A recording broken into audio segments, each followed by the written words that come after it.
For the first time in 15 years, over 11,000 Hollywood TV and movie writers have gone on strike. Is it just me, or does the Hollywood writers' strike seem like an underground revolution that's only recently come to the surface? I say this because we've endured far too many remakes, reboots, and additions to franchises, and it suspiciously appears that studios are running out of original ideas. And who creates these original ideas? The writers do. So where are the writers? They're carrying picket signs down Hollywood's alleyways or main streets, demanding fair wages and regulation of this streaming cartel and its impact on their income. No contract, no fee! All this rebooting, remaking, and bloated franchising could be unrelated, but it genuinely seems like studios are running short on original ideas. Hear me out. Has anyone really asked for a reboot, a remake, or a new installment? Many movie lovers consider the Matrix trilogy one of the greatest trilogies of all time, and they're absolutely right. Lana Wachowski, the director, and Joel Silver, the producer, took a complex concept and masterfully crafted it into a cohesive three-part story with phenomenal storytelling and CGI that was way ahead of its time. I can guarantee that nobody has been walking around asking for another installment.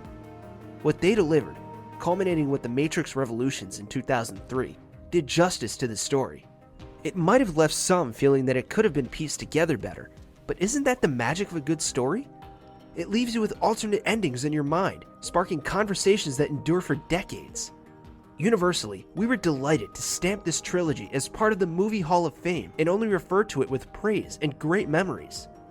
In 2021, the demon of reboots and new installments possessed Lana Wachowski, and she gave us a resurrection no one was asking for, coincidentally named The Matrix Resurrections.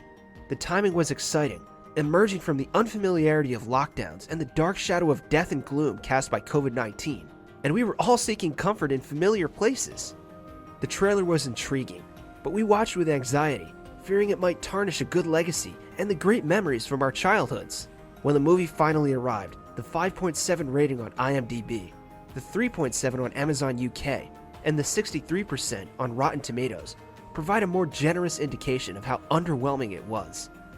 While the movie wasn't entirely terrible, it had some poorly timed good moments. It heavily relied on nostalgia to provide something worth watching, but left us with nothing worth discussing afterward. The conversations after the movie mainly revolved around how it added nothing to the original trilogy's story, and the world could have frankly done without it. But this issue isn't limited to the Matrix movies alone. Look at what they've done to the Transformers movies.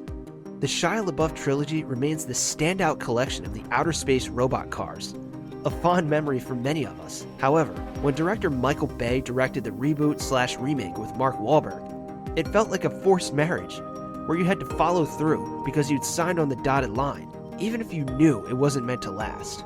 The same fate befalls the Batman movies.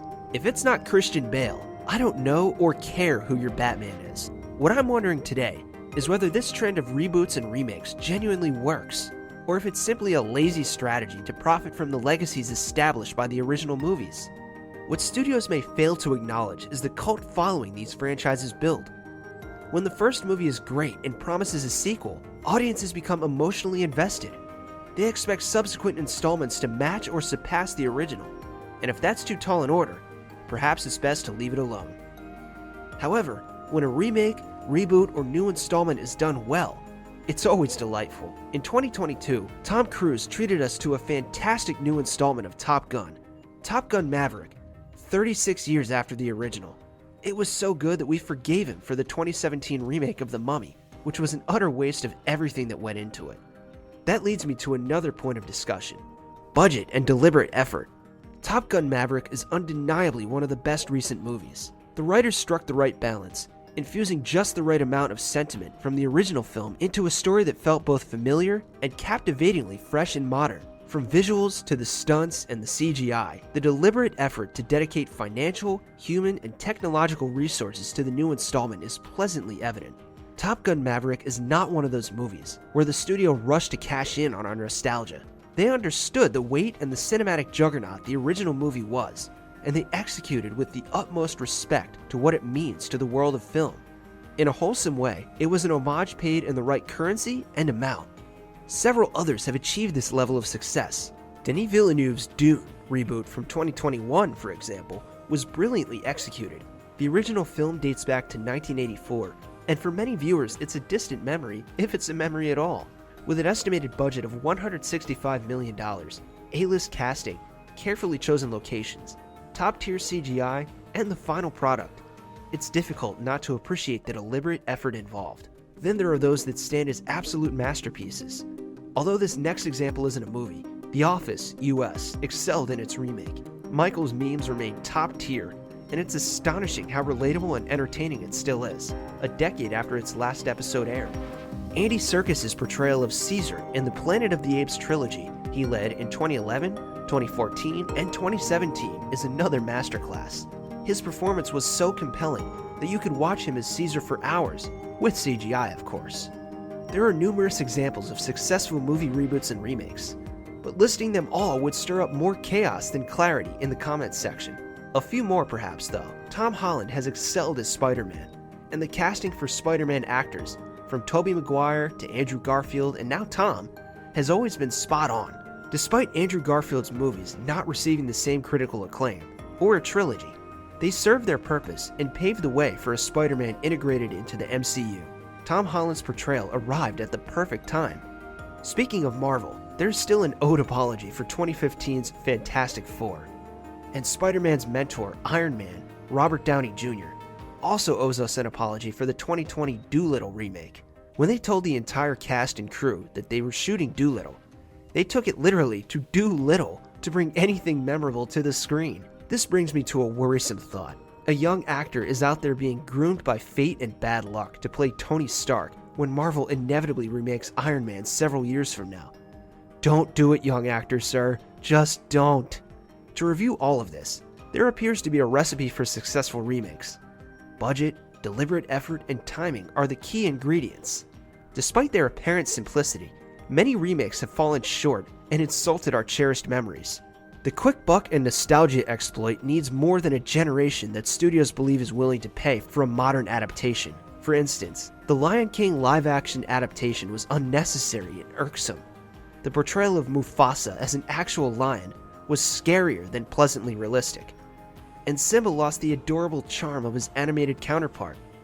If we wanted to see Mufasa for real, we would have booked a safari to the Serengeti. For those who couldn't afford a safari, a quick Google search would have sufficed. It was never on anyone's bucket list to pay for what Animal Planet struggles to make us watch for free on YouTube.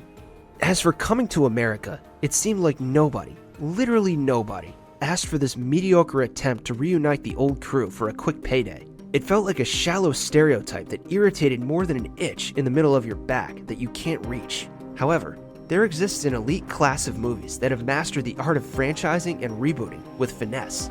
Let's call them the elite class of franchises and reboots. James Bond is undoubtedly part of this elite class. Sir Ian Lancaster Fleming gave us the greatest spy of all time, and the actors who have portrayed him on the big screen have consistently done him proud, I would suppose. The James Bond movie team embraced the concept of rebooting early on, making it a non-issue. They put us in a position where we eagerly anticipate the next James Bond actor. They blazed the trail for others to follow, and they still seem to be the only franchise that executes reboots with little rebellion from fans. We may grumble about the new Bond casting, but when the movies are released, we flock to cinemas to see what the new Bond brings to the table. We grudgingly accept what they deliver, because we know that in a few years, a new Bond will either earn our disdain or become our new favorite. It's almost as if we look forward to the new Bonds more than the current Bond movies. It's a peculiarly fascinating phenomenon. Daniel Craig's era is done, and the edge of our seats can't hold us as we wait for the new Bond. Idris Elba, perhaps? I hope not. Spider-Man also belongs to this elite class, as we discussed earlier. Superman reboots have also been objectively successful. We may not accept that now, as we're still mourning the end of Henry Cavill's tenure, but it's a franchise that has weathered the test of time. The first movie was in 1948, and we saw the last of Superman in 2022's Black Adam, the Dwayne Johnson-led, underwhelming superhero film. The Batman movies are part of this list too, but let's leave superheroes behind for now. Star Wars films also deserve a place among the elite, but I'll let you debate that in your Reddit fight clubs. Each generation believes their era of Star Wars films is the best, and I respect your opinions on this matter. The wrath of Star Wars fans stings more than the Beyonce beehives. and I wish to let your opinions remain what's true to you. And how can we discuss franchises without mentioning Fast and Furious? What started as a franchise about street racing and modified fast cars quickly evolved into a family affair, then science fiction, and eventually ventured into magic and witchcraft. The target audience for these movies has also evolved over the years, and depending on whether you're a purist or not, this franchise may no longer be meant for you. I like to think that these movies still provide great entertainment. You just have to leave your common sense outside the cinema and tap into your inner child's excitement before watching one. If you do that, you'll find each recent installment to be the most entertaining experience of the year. This year's Fast X was unbelievably stupid. I felt my brain cells shrinking as I watched this blatant disregard for physics and the assumption that the audience might not be very bright. When Dom's son, Little B, jumped from Dante's car into Dom's, I nearly walked out of the cinema in protest because, despite its entertainment value, I couldn't believe they thought I was that gullible. But it was incredibly fun to watch, and I stayed just to see how far they were willing to push the boundaries. Unfortunately, or fortunately depending on your perspective, Fast and Furious belongs to the elite class as well, thanks to its consistently mindless yet entertaining installments. Other franchises in the elite class include Mission Impossible and Jurassic Park, among others. There are quite many you can add to the list in the comments section below. To tie this entire discussion together, the movie industry's love affair with remakes, reboots, and new installments continues to be a mixed bag. While some succeed brilliantly, capturing the essence of the original while offering something fresh, many fall flat, serving as mere cash grabs that tarnish beloved franchises.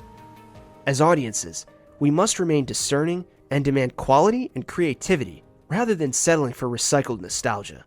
Only then can the film industry truly honor the legacy of its classics while innovating for the future.